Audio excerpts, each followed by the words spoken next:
మనకి ఆ water source ఎంత దూరం ఉంటుందో దాన్ని బట్టి మనకి ఇది వేరీ అవుతూ ఉంటుంది. సుమారు 40,000 నుంచి 1,00,000 రూపాయల వరకు అయ్యే అవకాశం ఉంటుంది.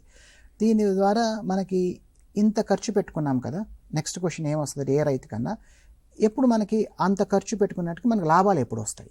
సో లాభాలు వచ్చేసరికి జనరల్గా ఎలా ఉంటుంది అంటే మనకి బ్రేక్ ఈవెన్ పాయింట్ 2 నుంచి 3 సీజన్స్, అంటే ఒక 2-3 సీజన్లు మనం ఇలాగ డ్రిప్ ఇరిగేషన్ ద్వారా చేసుకున్నట్లయితే మనకి ఇందాక ఏమనుకున్నాము, దిగుబడి బాగా పెరుగుతుంది. దిగుబడి ఒక 20 నుంచి 40% పెరుగుతుంది.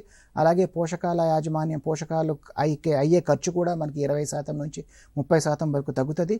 అండ్ దిగుబడి కూడా పెరుగుతుంది. సో ఇలాగ మనం చేసుకున్నట్లయితే 2 నుంచి 3 సీజన్స్లో మీకు మీ పెట్టుబడి అంతా కూడా రిటర్న్ వస్తుంది.